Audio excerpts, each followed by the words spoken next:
the 3 M's which actually derail a woman's career, which is marriage, mobility, and motherhood. And now I would say there's a 4th M, which is menopause. Was there a moment in your career where you felt, nahi baba, sales is not for me, as a woman? Yes, sales is definitely a career which is male dominated. But I would say get your mother-in-law on your side. Then you've got, 80% of your job done, because she is the most powerful influence So in how the can family. a woman do that? Because that's the struggle that I'm sure most women have. And sometimes I feel a woman has to work twice as hard to prove herself because of this. या बहुत धूप है ma'am, आप कैसे इतनी धूप में जाएंगे? July 8th, we launched the branch. It crossed 100 crores, the fastest in the history of ICICI Bank. Within 6 months, we had crossed 100 crores. अरे तूने चूड़ी पहन रखी है क्या? तू कर क्या रहा था एक हफ्ते से? And that's when I realized sales is not just a profession. It's not merely selling a product. It is changing customers' lives. They have to sell a career break in an interview. How would you Right. go about doing that? What purpose-driven selling is, and how is it different from other forms of selling? Now, in a very competitive environment where people are running behind numbers and everyone wants the sales guy to close, how can a leader drive purpose? I'll give you an example.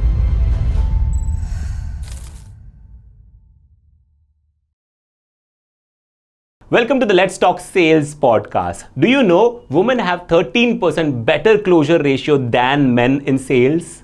Yet, sales is considered to be a male-dominated profession. To talk about how a woman can build her career in sales, we have with us Chitra Singh. She has built a successful career in BFSI organizations for over 25 years. During the conversation, we have some amazing insights that she shared with us. One thing that I really enjoyed is how a woman can be unstoppable by just using some frameworks in her day-to-day life. Let's take a deep dive into the conversation. Let's talk sales. If you are committed to becoming a top 1% sales professional, make sure you like, subscribe, and turn on the notification. Now, let's talk sales. So, Chitra, I want to begin by asking you something which is very personal. I have a neighbor, and both the couples are in the banking background. And I see them stressed out. Sometimes they are, they don't have time to play with the kid. The kid is about 4 years old. And this lady, a lot of times she expressed that she has a lot of guilt. So I want to understand from you, you've been in the banking domain for more than 20 years, 25 years if I'm not wrong. I want to understand from you, when you started your corporate career, how was it like? And what is it like working in a BFSI sales? Right. So I would say pressure or lack of it is there in every profession, whether you're in HR, whether you're in sales, or whether you're in IT. So it's not that it's only that there is pressure in banking. Having said that, I think the first thing I did was when I joined a career, I was completely clear that I should postpone having a child till I was relatively established in my career and I could have some flexibility. At that time, about 27 years back, there was no flexi time, there was no work from home, there were no laptops, there were no mobile phones. So we did not have the kind of flexibility in terms of timing and work which we have now. Correct. So I decided that I'm going to have a child only when I can afford to have one and when I have the time to give to that child. So I reached a relatively good position in my career and I was branch manager. So I had a good team. I could delegate some amount of work to the team.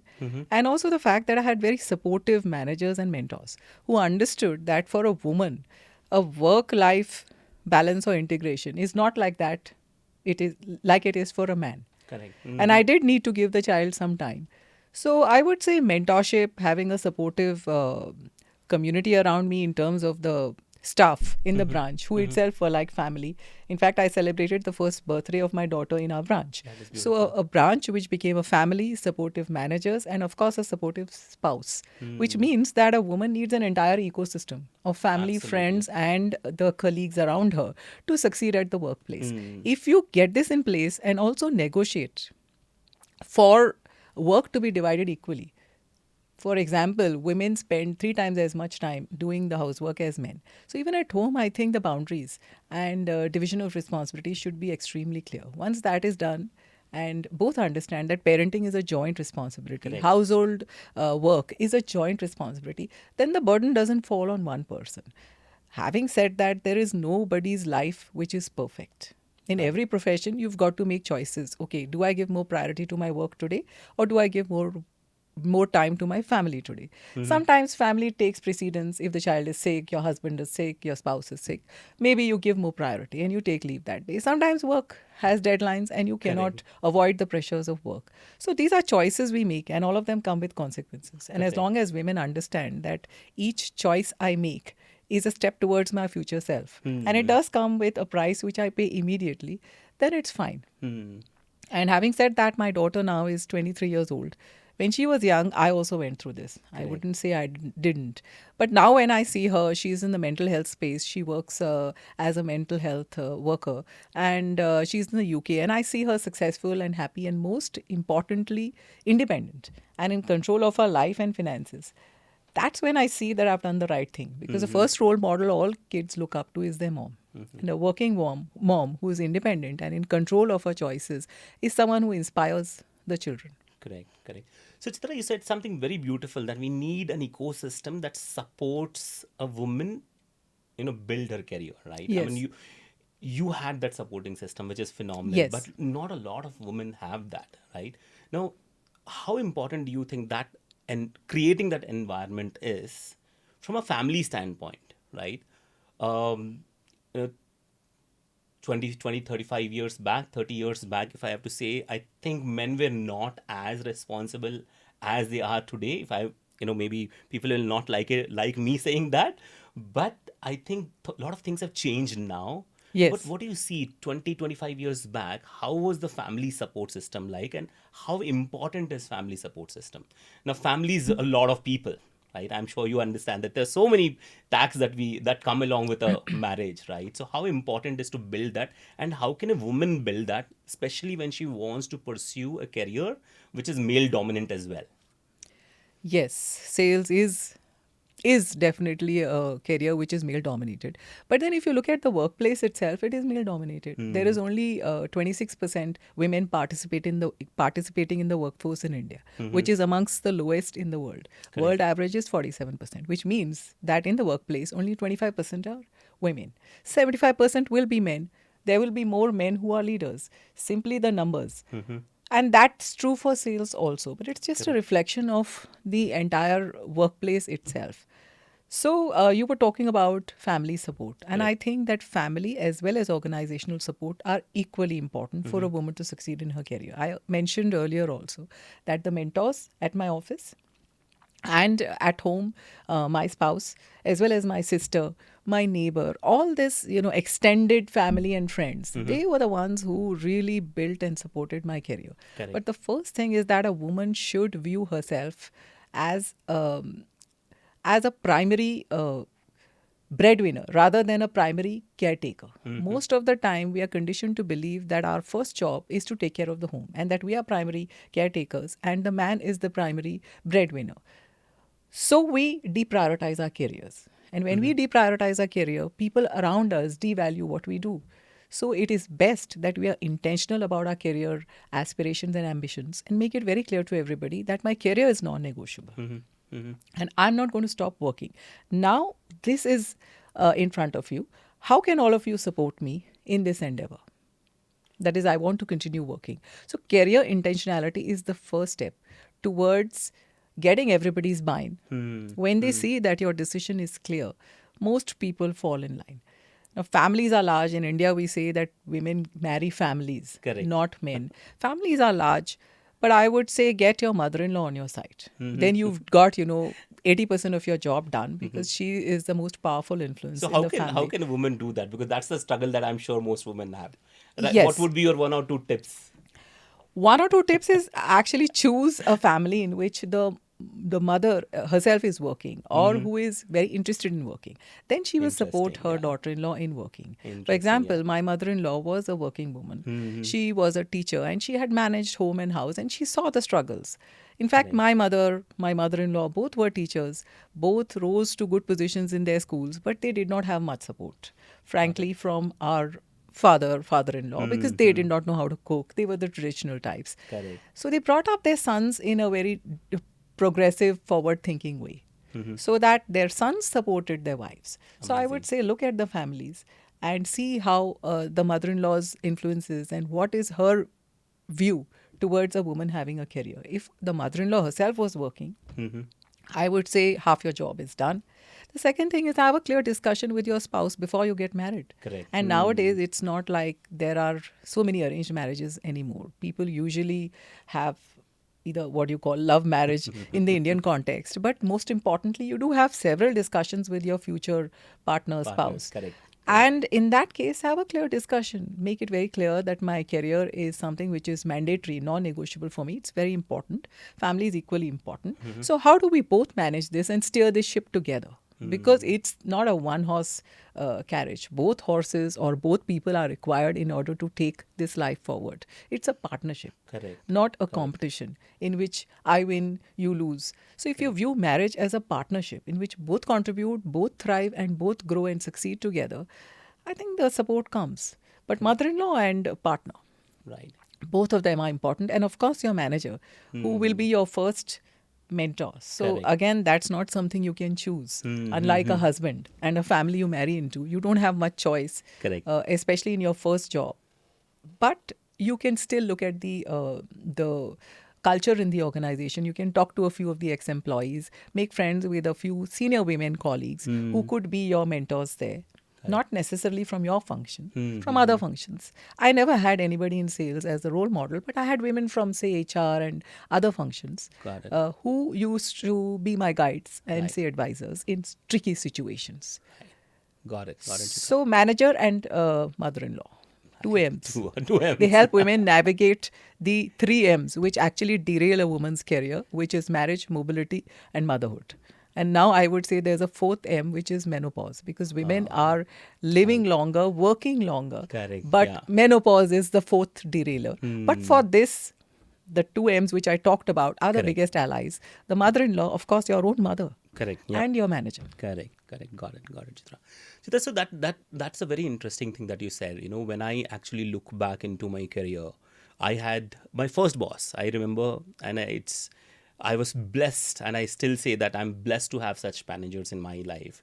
And I remember what she told me. You know, I took on this position as a training lead, and some of them quit at that time. So I was given more responsibilities, and I was fresh out of college. And believe me, I was like, somebody threw me in the ocean and told me just figure out how to swim. But at that moment, my manager told me, Sharat, you do anything, right? She told me in Hindi, right? Kuch bhi kar le, bas mujhe inform karte rehna. You tell me anything and do anything, just keep me informed. And I think that single statement gave me so much push in my career. And I owe to her that she was one person who was instrumental in building my career. So I completely agree that managers are the people who build or break the career. Make or break.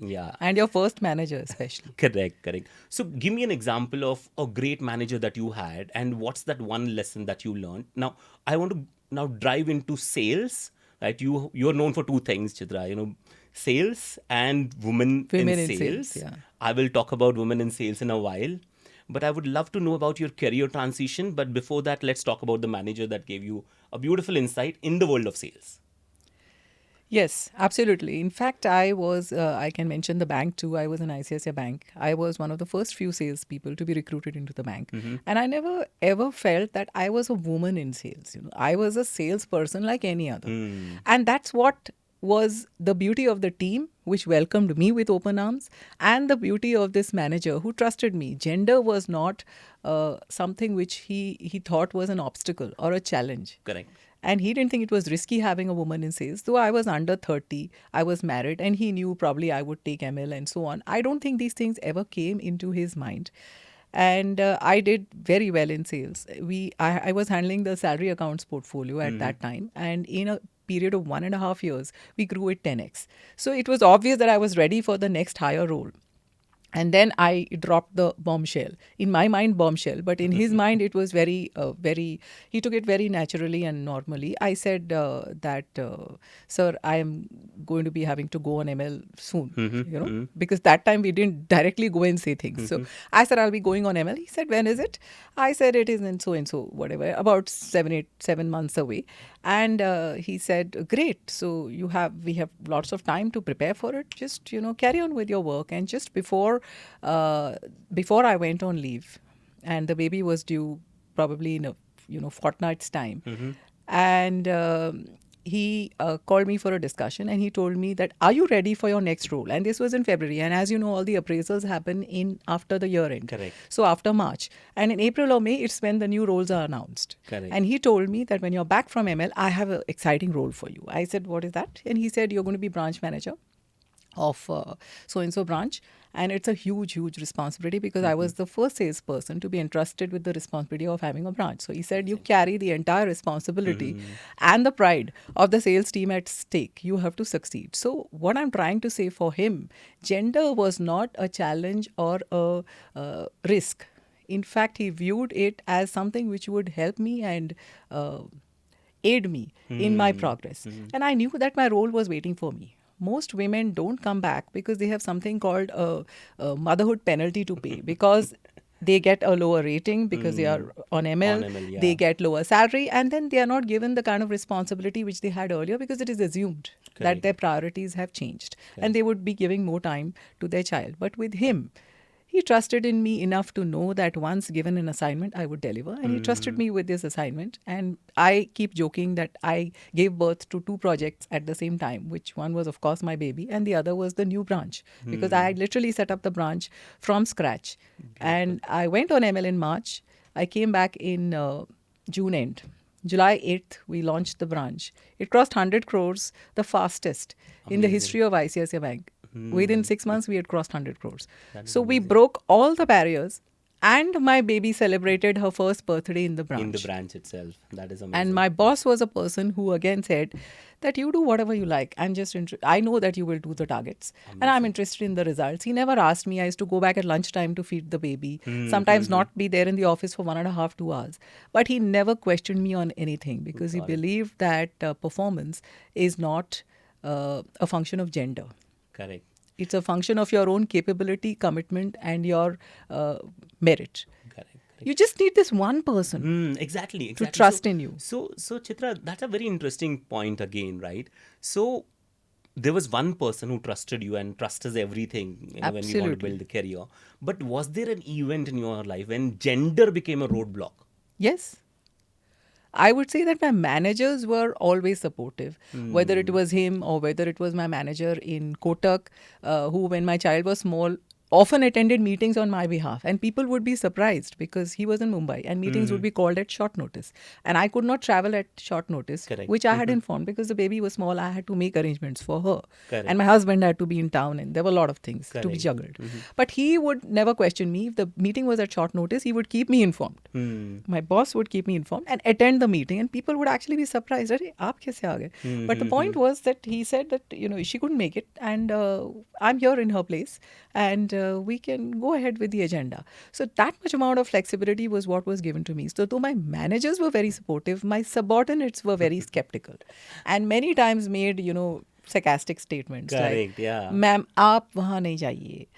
वो जगह आपके लिए ठीक नहीं है." So I used to think that is this person going to now decide where I will go and what kind of calls I will make? या बहुत बारिश है, there's knee-deep water. You cannot wade in that water. I said, let's not assume. Let's go. So I waded through knee-deep water. I walked in Mumbai rains, in Chennai rains.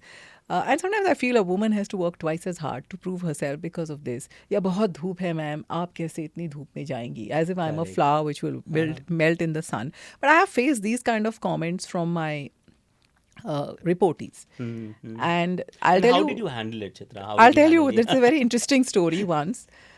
In which there was this boy who was my reportee. He was handling Delhi and I was handling all India. And I had gone to Delhi for a visit. And we were in a branch doing a review of the team. So all the boys, they were coming and telling their daily figures and how many accounts they had logged in. And he used some bad language for one guy. And he said, boss, you've not done anything for the last full week. Have you come here, mazak ho raha hai and all that. And then finally he asked him, साले तूने चूड़ी पहन रखी है क्या? तू कर क्या रहा था एक हफ्ते से? So the guy didn't know what to say because he knew I was in the room. And then he looked at him and he looked at me and he was wondering what to say, I said, "Aap please bahar wait kariye." And he went out. And then I told this guy, and I was wearing bangles like I am today, and I just showed him this. It was like a melodramatic scene from a Bollywood movie. Ki ye kya hai? And he said, "I am sorry, ma'am." I said, मैंने ये नहीं पूछा कि आप sorry हो या नहीं. मैंने ये पूछा, ये क्या है? बताइए आप. So finally he said, again he said, "I'm sorry." He didn't say ये चूड़ी है. Again he said, "I'm sorry." And then I spoke in Hindi and I said that the woman who gave birth to you, your mother, she is a woman. Yeah. The lady who walks beside you through life Woman, yeah. and handles your home is a woman. And Bilkul, fortunately or bilkul, unfortunately yes. for you, the lady who holds your hand and guides you in the office is also a woman. And these are the leading characters in your life. So promise me, you will never again think that a woman is less important or has less ability just because she is a woman. Being a woman is not a weakness. Correct. It's in fact a strength. Yeah, bilkul, And bilkul, you know that absolutely from agree the with you. women around you. So I remember that. And after that, we become good friends. And he tells me, "You taught me the lesson of your life, of my life." And that was a very, very wake-up call for me too, because I saw deeply that the kind of gender biases which exist in society correct. even today. And Correct. culturally, Absolutely. we are conditioned to believe that women are the weaker sex or they need protection. But actually, none of it is true. And that's why we are kept away from professions like sales, which are thought to be, like you said, aggressive, male-dominated, correct, tough. yeah. And we are told you should choose softer professions. And I must say that बोल देते ना, people say that teaching कर लो, right? That's the हाँ easiest teaching कर लो, profession to get into. Banking job कर लो, मतलब operations में, Correct. not sales Not में. sales and all that. आप बैक ऑफिस में काम कर लो. Yes, So the yes. point is, we ourselves are led and conditioned like that. And I would say women sometimes agree because conformity is easier and compromise is easier. Accommodation is easier rather than raising your voice. Even if you believe that it's right for you, many women are not bold enough to raise their voice. Correct. So, Chitra, you've been a bold woman, right? I mean, from everything that you share passionately, and from the time I've known you, you've been very bold. But someone who's not as bold as you and is wanting to start a career in the world of BFSI sales, what is that one advice you will give them? I would say speak up, raise your voice, and raise your hand for positions even which you think you're not prepared for. Make your ambitions and aspirations absolutely clear so that assumptions don't guide and steer your career. Because often, like I told you, it is assumed that a woman's priorities change when she gets married, when she becomes a mother. No doubt, there are other things which become important to us, but that doesn't mean that our career becomes sidelined and that we will choose either or. Again, it is assumed that a woman will choose either her career or her family, either her work or her child. But it is not so. And therefore, speak up and believe that you can have it both. Correct. And don't think it's either or. Either I am a good mother or a manager. Yeah. Either I'm a good parent or a professional. Frankly, a man doesn't think like that. When he becomes a father, he thinks that I have more responsibility. I must work now in order to provide Correct. for my family. Correct. Why doesn't a woman think so? Yeah. Probably conditioning. Conditioning. Probably the socio-cultural setup and the context in which we are brought up. But the fact is, women need to raise their voice. And I was not always so. So it's interesting to hear you say that you're bold, because in my office, I would never question authority. And I would always say, yes, boss. Yes, sir. Yes, sir. And in banks, it is yes, sir, Correct. no, sir. So I would never question them. And then one incident completely changed the way I was in the bank, because there was a promotion which was, I deserved it, because I had turned around my segment. I was in charge of a segment called Retail Institutional Business, and it was negative, the portfolio, when I inherited it, by about 40 crores. By the end of the year, we were plus 140 crores, which means that we had more than achieved our target. Correct. And yet that promotion was denied to me. Someone else got it. At that time, I felt really bad. And I knew that not speaking up today would mean that I will never be able to respect myself again, and I will not be able to look myself in the eye. So I went and questioned, and I asked my super boss why I was not given. Of course, I didn't get any clear answers, but I said that I will do my best to get this within the next 6 months. You tell me what I should do. And at the end of 6 months, that person resigned, and the same position was then offered to me, because I let it be, my ambitions be clearly communicated that yes, I'm ready to step up. And the position was in another location. So again, the first time I was not offered thinking that, okay, she has a small child, she will not move and she will not disrupt her family life. But when I made it clear They understood that just being a woman, they cannot make this assumption. I was transferred to Chennai. I took over that position. And again, it was a uh, difficult challenge because I had 6 months to do the annual target. And that team also I turned around and we achieved the annual target. Amazing, amazing. So manager is nothing without their team. I would say that. Got it, got it. So Chitra, again, you said something very beautiful, and I want to add on there. And I learned this from my mentor. You said, we are conditioned to think this or this. Yes. And I think what my mentor told me is anytime you are dwelling in this thought of this or this, change it with And absolutely. right? This and this. Yes. Career and this. family. For women, it's most important. In fact, I keep telling them, rather than getting constrained by the suboptimal power of or, liberate yourself. Correct. With the power of and. Mother and manager, parent and professional. Beautiful, beautiful. Amazing, Chitra. Great insights. I want to go back to one of the experiences that I had with a girl I was interviewing for a sales position. And what I realized during the interview is she doesn't want to be in sales. She's made up her mind, fresh out of college, worked for 6 months in one of the corporates. Apparently, it was a field sales. And when I say field sales, it was a field sales. And then she has so much of a stigma associated with field sales. And I'm saying stigma because that is how it actually came out, because she was talking so much about how this field is not good for women and all of that. And I also want to quote some stats that I researched upon when I was actually wanting to talk to you about women in sales. And this is what the stats say. Only about 11% of the applicants are women, especially in BFSI sales. Only 11%, and that's very shocking to me. Right? And when it comes to promotions, first level management, only about 14% women are actually promoted. 14%, which is a very low number. Absolutely. And mid senior level, 9 to 12%. And hardly, I think, we have any senior women leaders that we can look up to, and popular ones we can quote. I think one or two of them, not beyond that. And also, attrition within the first 18 months is extremely high, about 32 to 35% higher for women than in men. Absolutely. Right? And when we look at this data, it's in a way startling, but it also shows that how a lot of us do not, or women do not have a lot of positive outlook towards field sales or BFSI sales. What's your view on that? I agree entirely. I would say that success in sales, or in any profession for that matter, is 80% mindset and only 20% skill set. Because as they say, you can train for skill set, but it takes a long, long time to change their mindset.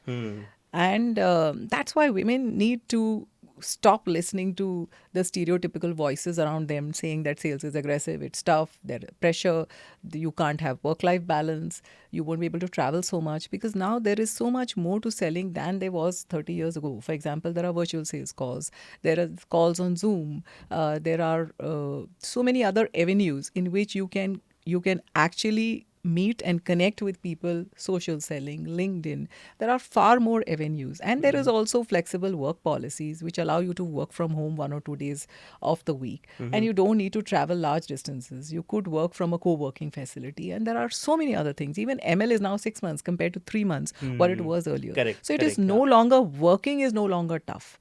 And sales is actually even less representation of women than any other profession. Correct. Yep. Partly because of the biases around it and the myths and misconceptions, traveling pressures, safety, security, late night entertaining, the karo bars and entertaining the customer and so on. But I would say all that is a question of your own mindset. Right. Because it's not that you can't entertain customers over tea, or it's not that you can't have a nice lunch with your customer and their team and talk business, or it's not even as if you can't invite the customer over to your office for a coffee and a chat. So part of it is to do with our own misconceptions and mindsets, which we need to get over in order to understand how sales can benefit us as women. All right. But Chitra, I have a couple of questions around this, right? Okay, so let me frame these questions in a structured way for you, right? Was there a moment in your career where you felt, nahi baba, sales is not for me, as a woman? Was there No, any moment like that? no, Or is there, like, in your community, does somebody come and I'm sure there are people who come back and say that nahi, mujhse nahi hoga, sales is not for me. absolutely. I think in my community there are hundreds like this. In fact, all the women are there like But that did you who you never fear felt selling. that? I never felt because I was brought up to believe that I'm equal. There is no girl boy, and I have a sister and a brother, and we were given equal amount of education, equal amount of freedom. I was never told you're a girl, you can't do X, you can't do Y, and so on. And I remember that even as a child, I was pretty, to use the word, bold, and I would beat up people and do all things which girls You were don't like the do. dangal girl, huh? Yeah, I would like beat up people randomly, randomly going, oh, usne mera baal khicha, usne ye kiya. I would just randomly kind of beat up people, and my father had to actually drag me and tell me not to do that. But so I was never treated differently. And because Correct. of that, even when I worked, I was always told you have to work. When I told my dad I want to get married, he said nothing doing. You have to first do something with your life. You have to make something with your life, be independent, earn your own money, and then think of marriage. Never be dependent on someone else for money. And I would say that when women approach work with this objective, that is not to be dependent, because the same women after 15 years, 20 years, when their kids grow up, they realize that there is an identity crisis. So, what am I supposed to do? Now, my kids don't need me. My husband is busy with his own job. And what am I supposed to do? And at that time, restarting and rebuilding your life, though not impossible, is extremely challenging. Yeah, I agree with you. I agree with you on that because I see a lot of women go through that around me in my own family. There is a Absolutely. huge identity crisis for them. And now once the kids are, busy in their own lives now. They question. Yeah. So I was always very clear that whatever role and job I had, I would do complete justice to it and do it with full responsibility and commitment. So fortunately, unfortunately, I fell into sales. See, I don't say that I made an active choice by default, not by design. But once I fell into it, I fell in love with it. My first job, in fact, was even before my MBA, which I mentioned to you. It was door-to-door selling in Ask Me Yellow Pages, and that was, I would say, very difficult and very challenging because I was new to sales. But that didn't make me give up. That only made me work harder in order to prove that I could do this. Second job was with Johnson and Johnson as a medical rep. And there I saw actually our product being used. It was absorbable sutures, which 30 years ago was a revolutionary product because you didn't need to remove the stitches, right? Got it. They absorbed. And Okay. it was used in neurosurgery and gynecological procedures. And I actually saw neurosurgeons who would invite us with so much of respect. They would invite the medical reps to view how our product was being used. So I witnessed how life-changing and transformative our products could be when used. And that's when I realized sales is not just a profession. It's not merely selling a product. It is changing customers' lives. It Absolutely, is serving agreed. them. And it is Agreed. helping them to see a new reality Absolutely. and agreed. get the outcomes they want. Had we not sold those products to the doctors, it would have been impossible for them to have a pain-free operation, and more importantly, to ensure that the patient lives, because the risk of dying from infection is much more. Absolutely. So when I could see the impact, I realized that it's a very important role I'm playing, yeah. and that's when I fell in love with sales. And after that, I never looked back. Never look back. Got it. And in fact, I remember one of the trainings that I was doing for a pharma company, and a lot of MRs were there, medical representatives, and I saw one of the guys crying, Yes. and I said, "What happened?" And I was asking them about, what's the purpose behind you selling whatever you're selling, and he had tears in his eyes because he said, "You know what? Whatever I sell actually saves lives." Absolutely. And the day I realized it, I fell in love with sales, Absolutely. and he was so emotional about it. And I personally believe, Chitra, that unless and until we are emotionally connected with the Absolutely. product and the service that we are selling, We cannot and the move profession, customers emotionally. Yes, absolutely. Absolutely. Agreed with you. Two more questions around the same point, actually. So there's so much of I'm sure you would know the news that was there sometime back in the media. A BFSI company, I can't name the brand, yeah. but there was this guy screaming top of his voice, abusing the people. There were women on the call, and during COVID, people could actually record and put it up on social media, and it was all over social media. A lot of things happened after that. But how do you handle such an aggressive person in a BFSI segment? Highly target-driven industry, right? You have just shared that you've crossed 100 crores and you've broken records after records. But when somebody like that comes out very aggressive and somebody who holds the position, what do we do? Yeah, so there was this incident, again, very early on in my career, when I was handling the customer service desk. And I used to also do the account opening, and there was this customer who had to wait for a long time because there was a long queue, and he got irritated. And when he finally came to me, I said, you need XYZ documents and you don't have this for KYC, and therefore you will have to come back. So he got very irritated. He threw the form at my face, and then he said, this is a useless bank, idiotic people, and I don't know what all he said. I was very young, maybe 25 or so. And I recollect I cried, and I also remember that no one came out and said anything to me. My branch manager was inside the room, and my colleagues were shocked. They didn't know what to say, and then I ran inside and I started crying. And after everything, when I was cool, my branch manager came and sat next to me, and I said, "Sir, aap to aaye bhi nahi." So he said that, first of all, you're an adult. It's your responsibility to handle this desk, and I don't think that you handle it responsibly. So I was shocked because I thought he'll say it's okay, it's fine. But he said, you are the bank. When you're sitting in front of the customer, you are not Chitra Singh. You are the bank. And a professional behaves as she must and should, and not as she feels. So your feelings and your emotions have to be kept aside, and you're like an actor on a stage. You have to deliver your lines irrespective of what is happening around you. So firmly and gently you could have told him that, sir, please don't use unparliamentary language, and have a seat there, have a cup of tea, let's cool down, and in 5-10 minutes I will be with you and we can resolve the documentation, or my colleague could take care of you. I could have diffused the situation. Instead, I also escalated. And that's why I would say being emotionally intelligent is one of the biggest lessons a salesperson should know. And it is one of the biggest determinants of sales success, being emotionally intelligent. That's the lesson I learned that day, the hard way. But I was always told, I am the bank. Remember that. And a professional behaves as she must and should, not as she feels. So correct. Keep your feelings aside. And as a salesperson, or as a banker, you're on stage. Every time you're in front of the customer, you're giving a performance. And that performance is leading to making or breaking the bank's image. And you're the brand ambassador. Correct. So you have a huge responsibility, and you better carry it well. And again, I told you, my mentors sometimes were harsh. And I thought they were not very kind. But I would say they taught me lessons for a lifetime, which I still remember. Absolutely, you're sharing it now. That means tough love. So much of. And again, I am still friends with this mentor or manager of mine. I am still friends, and he recommends me to people and says that she's one of the best salespeople I know. And very interestingly, the first assignment I got, even when I launched this community sales mentoring, is from my ex-boss. And who trusted me and gave me business and said the same thing, that if anyone can teach women sales, it is her. Amazing. And I said, you're saying this because you've taught me sales. But he said, not so. But he did trust me. Awesome. And I've had these good experiences in sales. Right. So Chitra, I'll come to the women's ring community that you're building in a while. But I have one last question before we go there.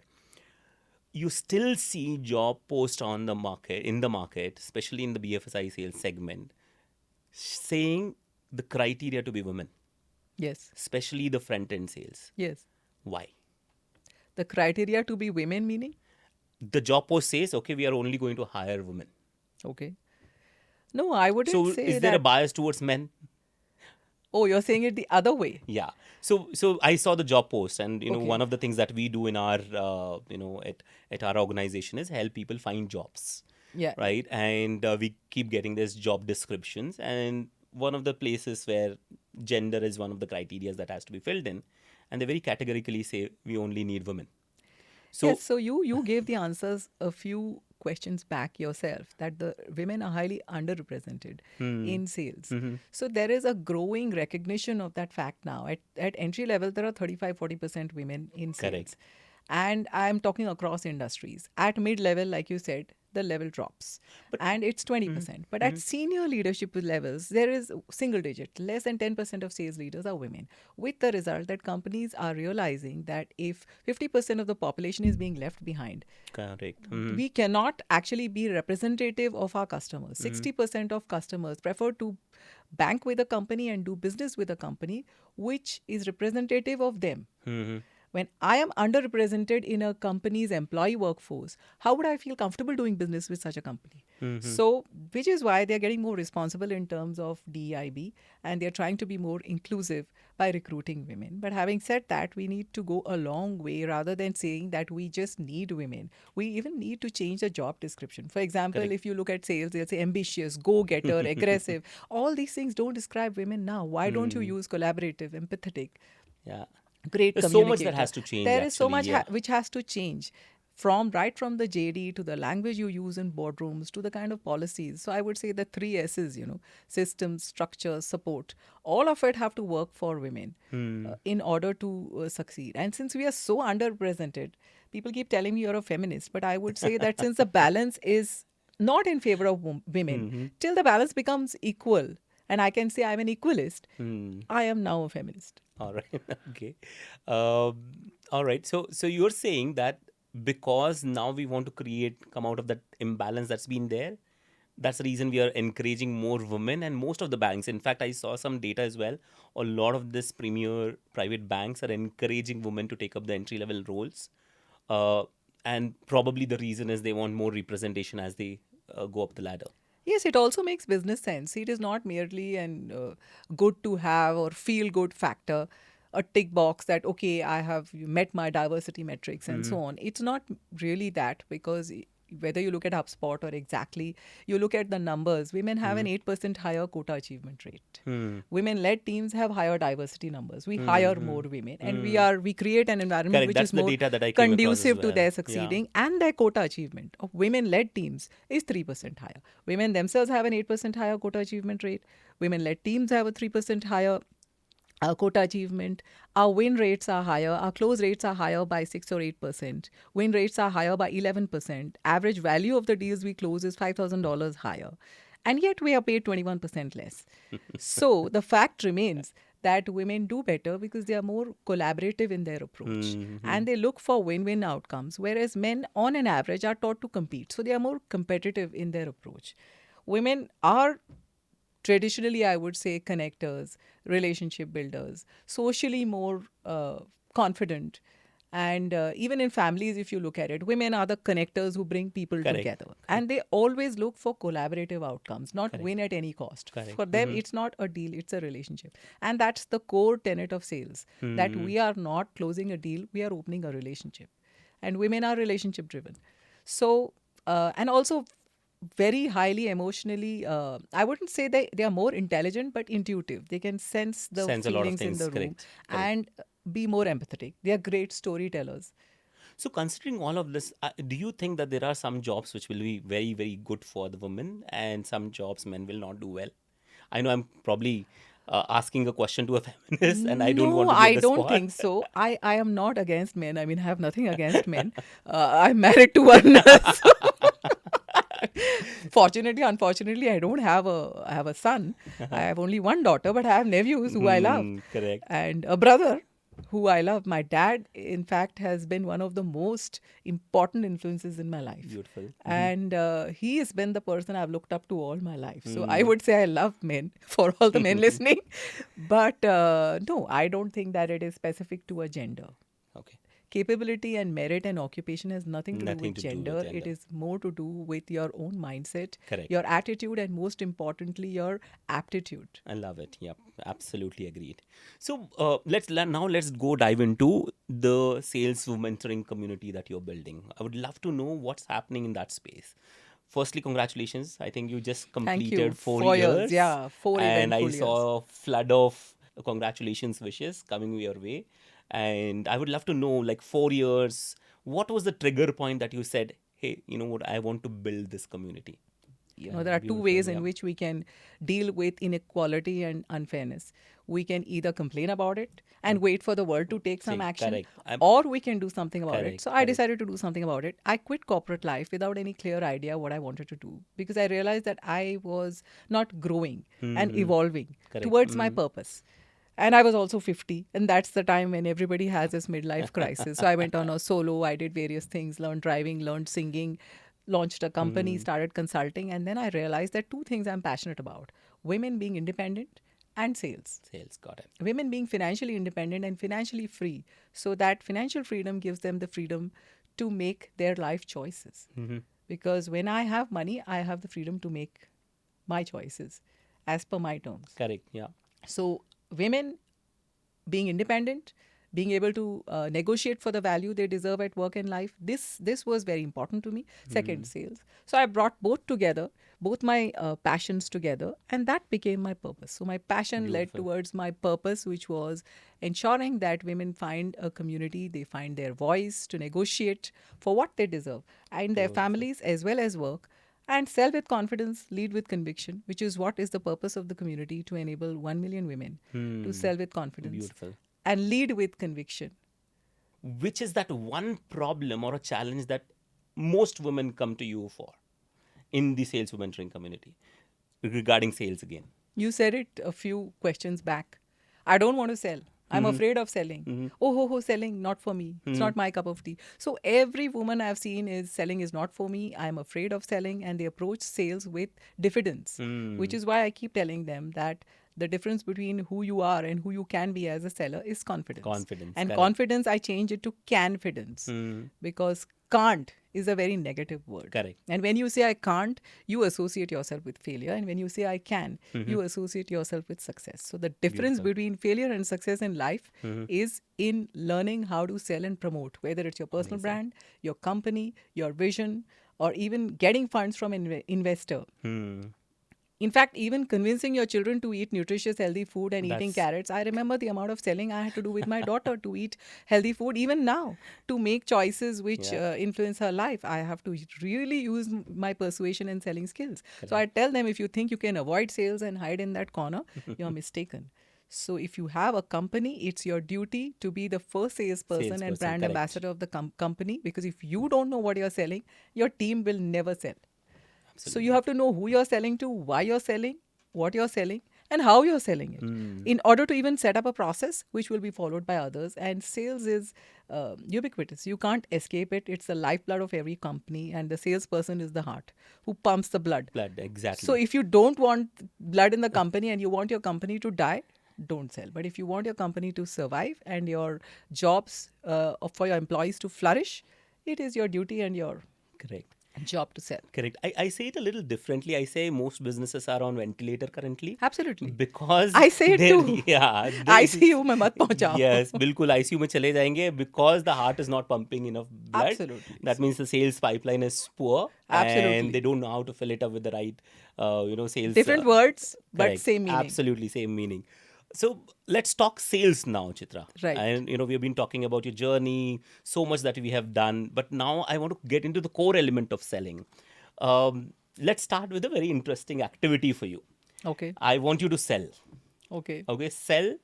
One of the things that happen with women, again, they have to sell a career break in an interview. How would you Right. go about doing that? So first of all, Let's say I'm the interviewer. Yeah. First of all, I would change my mindset itself, because half the job is won outside the room in your mind. So sales is first about winning in your mind and then winning over the other party, Correct. customer or interviewer. So I would remember my past wins. I would motivate myself with positive nostalgia, what good things I've done, what my skills, accomplishments are. So even before the entering the room, I would remind myself of all my wins and maybe say an affirmation that you're great, you're good, and you've got this, you can do it. Super. So I would go in with a mindset to win Mindset, correct. and the mindset to succeed. Second, I would keep a list of all my achievements in the 2-3 years that I've taken a break, and my reasons very clearly. And I would not go and negotiate from a position of fear. I would negotiate from a position of confidence that, for example, you will ask me, you can ask me that. So, Chitra, you have a career break of 3 years. What do you want to say about that? I wouldn't call it a break. I would call it an intentional sabbatical, which I took for the last 3 years because I had certain responsibilities at home, small kids, an elder who was not doing well.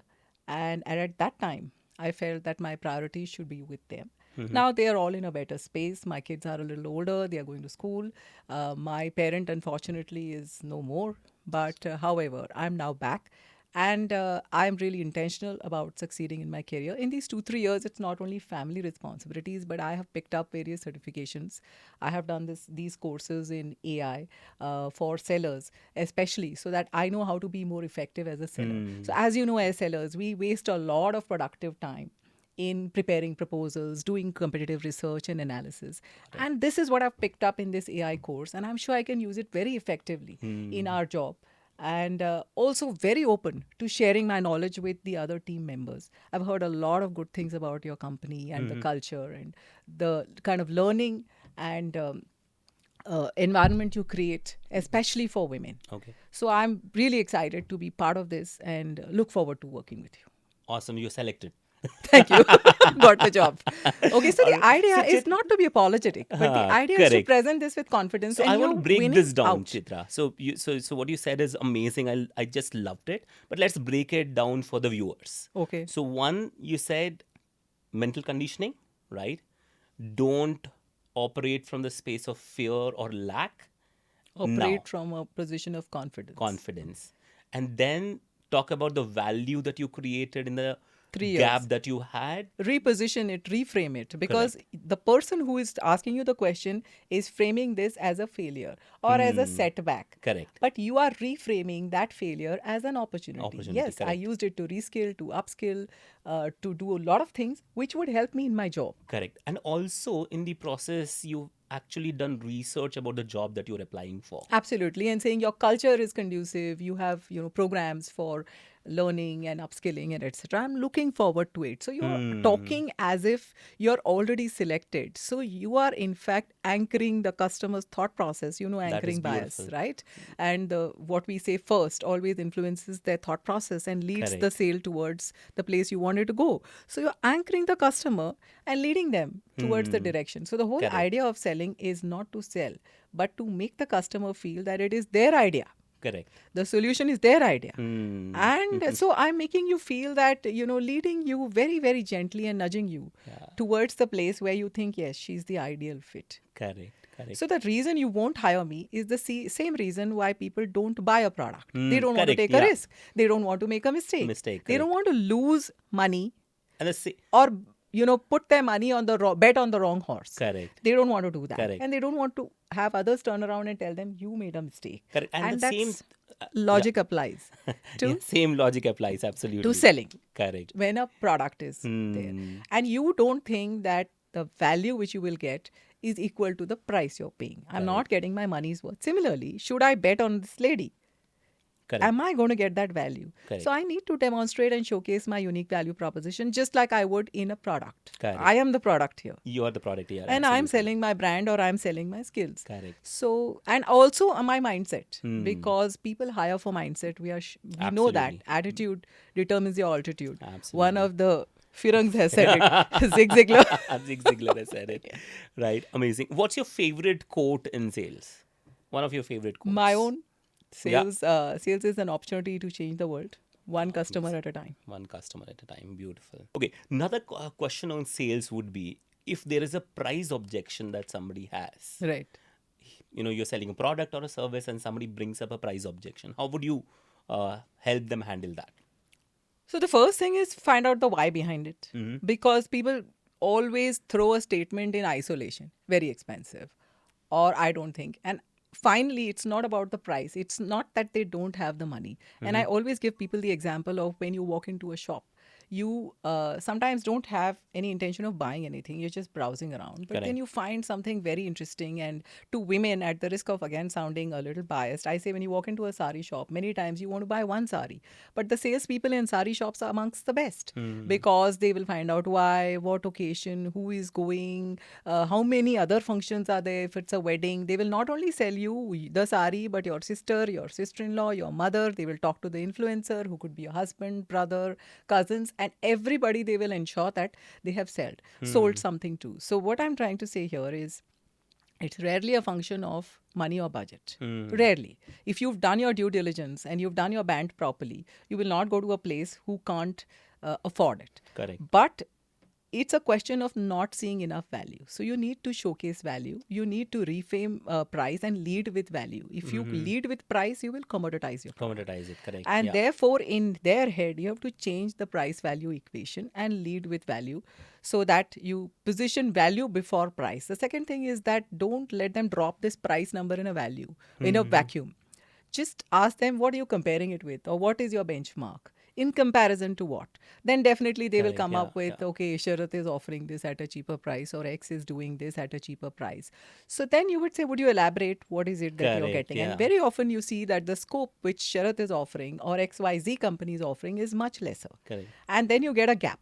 Hmm. And you say, then you do a comparative analysis. You call it FAB, you call it whatever you want. Correct, yeah. I think we've gone beyond FAB now. I call it yeah. FABV because you have to show the value. Value, correct. Right? So Yeah. go beyond FAB to value and then do a full analysis and see that, this is the alpha which you're getting if you are going with me. And do you think that you're paying 100 rupees for this much, or you're paying 120 rupees for this much? So what is giving you more value? Got it. What do you think? Got it. So instead of being confrontational or even aggressive and directly challenging them and saying, no, it's not something which is very expensive if you look at XYZ. Yeah. You ask them the why behind it, reframe the price value equation, lead with value, and find out what is the benchmark in their mind. Very often they may not have a benchmark, and even if they do, it is something which is definitely not at par with your product. Correct. So I use a method which I kind of coined, and I say apt. Number one, of course, don't defend much before. I mean, anytime the objection comes in, Don't be defensive. Don't defend yourself. Don't drop your energy. Don't go into that mode of too much of an explanation. No. Instead, first one, acknowledge that there is an objection. Don't assume that this is just another objection or anything of that sort. Don't pretend and just move on, but acknowledge, okay, you feel that our prices are higher, our product is expensive, and then go into the next zone where you probe with questions which will actually help you understand what's the actual objection. Yeah, so find out the why. Exactly. Absolutely. Yes. Exactly. And then give them a tailored response. Absolutely. With the FAB and the V, the value that we Absolutely. actually create. Lovely.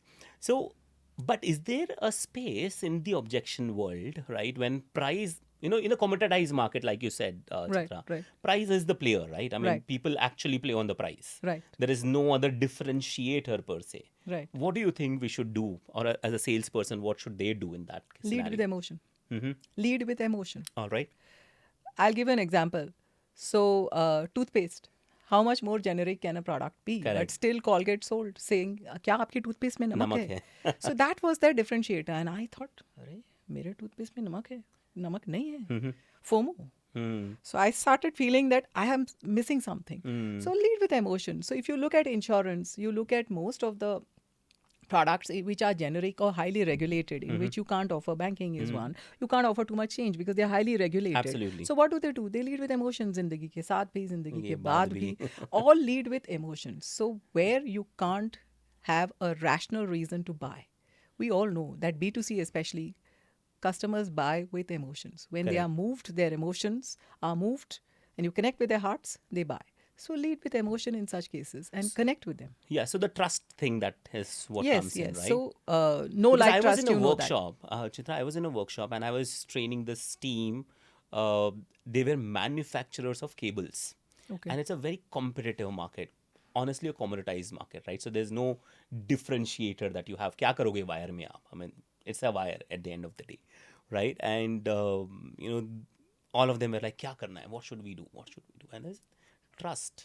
Yeah, build create trust, build connection. build relationship. Yeah, And that people is what buy from sell. people they like. Absolutely. So your know, like, trust formula, right? Hmm. First they know you, then they Like like you, you, then- and the more exposure, the more Correct. visibility there is, they'll start trusting you. Absolutely. So build that connection and lead with emotion here, because there is no logical reason to buy. Bilkul. So you can't justify a Bilkul, business yeah. impact. And if nothing of these works, then you use fear, not in a negative Negative way, way, yeah. but by showing them the consequences of not buying. So I say, rather than ROI, show them COI, which is the cost of inaction. Cost of That if you don't do this now and you don't buy this cable, maybe there would be this safety issue, there would be this security issue, short circuit, etc., etc. So show them the cost of inaction, that if you don't, for example, this toothpaste mein namak hai, cavity, root canal, dentist cost, etc., etc. You can go to no end when Bilkul. you talk about Chitra, this. again, manipulation is something, like there is a thin line between You mean manipulation and influencing navigating, them. them Correct, in that right? So direction. there are a lot of brands these days which actually create a lot of FOMO. Yes. And honestly, it's bad. Yes. Right? It's scary sometimes, Yes. not even bad. Yes. Should a salesman or a saleswoman fall into the trap of creating too much FOMO? Should that be a strategy? No. It should not be, because I think that it's only a customer-centric salesperson who ultimately wins hearts and wins relationships. And sales is not about always be prospecting, it's always be building relationships. Relationships, correct. Because sales is a relationship-driven game and it's a constantly shifting landscape. The only thing which remains constant are the relationships and the bonds.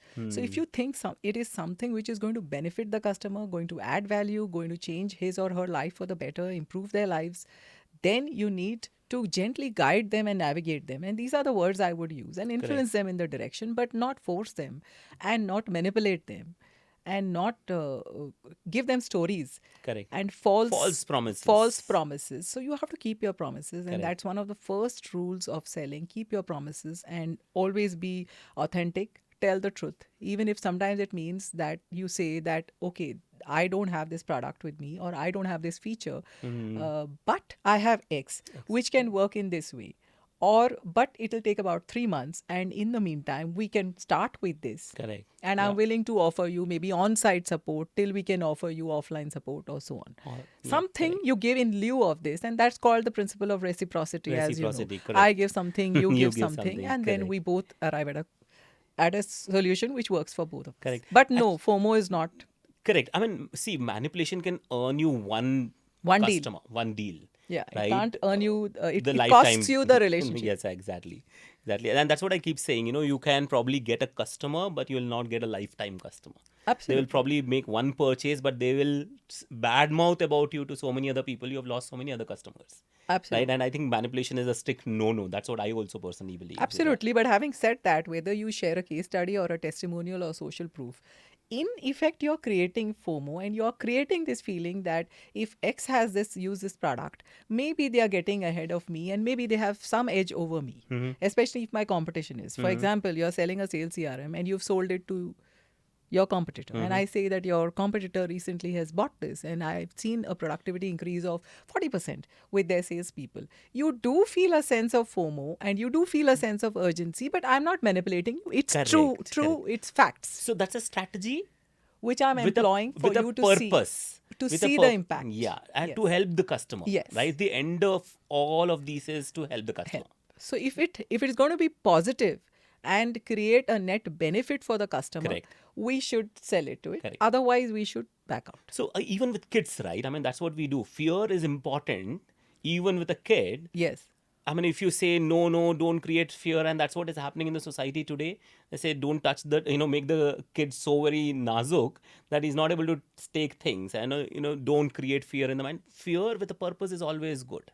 Yes. Fear as a strategy is always good, but the purpose should be positive, and that's what I keep saying. If we didn't have fear, then insurance wouldn't sell, Yes, right? yes. And And I remember in our first conversation, you said you're very passionate about purpose-driven selling, yes.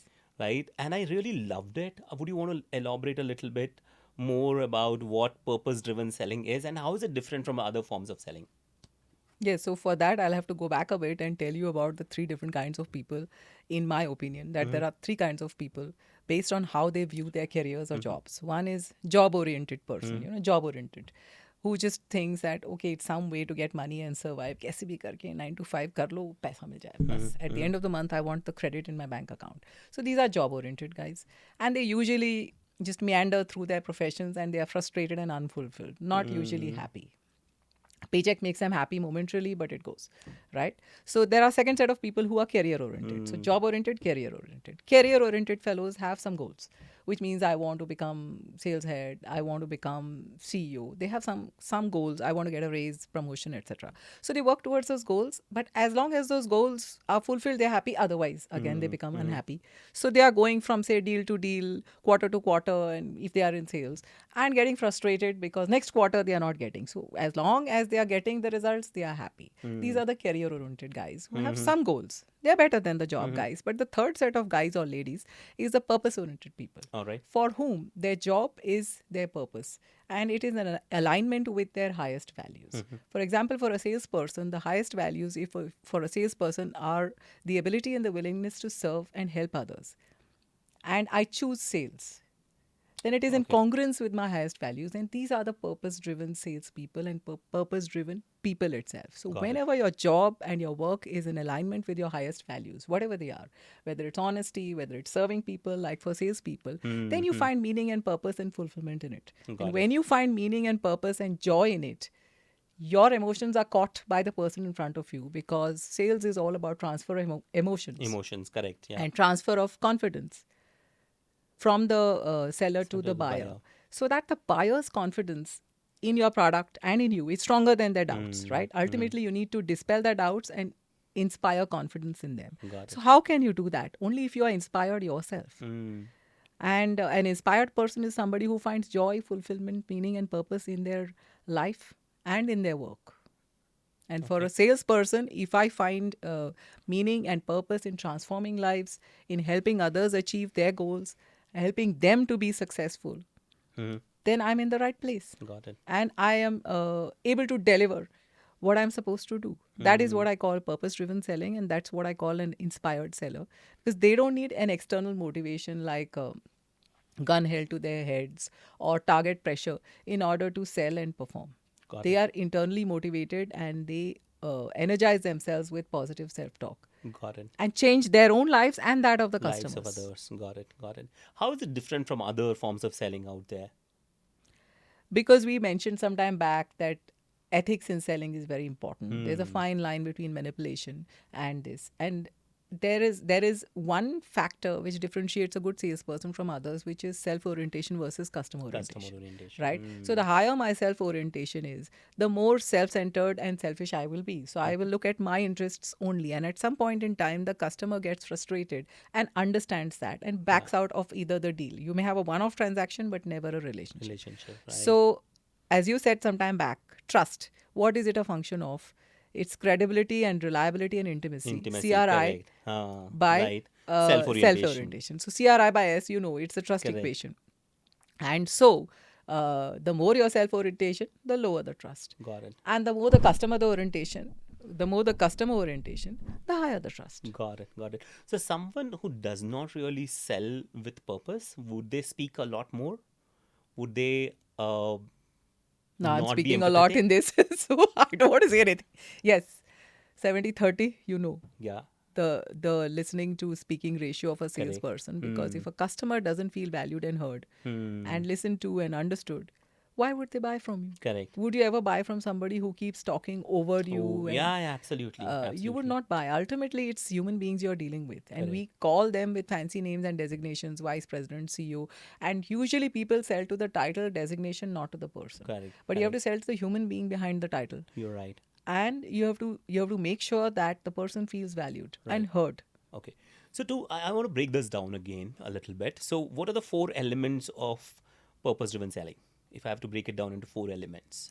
The first is, of course, purpose. Finding joy, meaning and fulfillment. Got it. And really believing that your job is to help others, to make an impact, to positively change their lives, and to inspire them to buy, not force them to buy. Got it. So inspire them. So the first thing is, of course, that you see yourself as an impactor and an influencer who can positively change people's lives. Got it. The second is empathy, being able to put yourself in their shoes and understand it from their perspective. The third is being emotionally intelligent, being able to control your emotions and inspire other people's emotions, because Got it. ultimately you have to.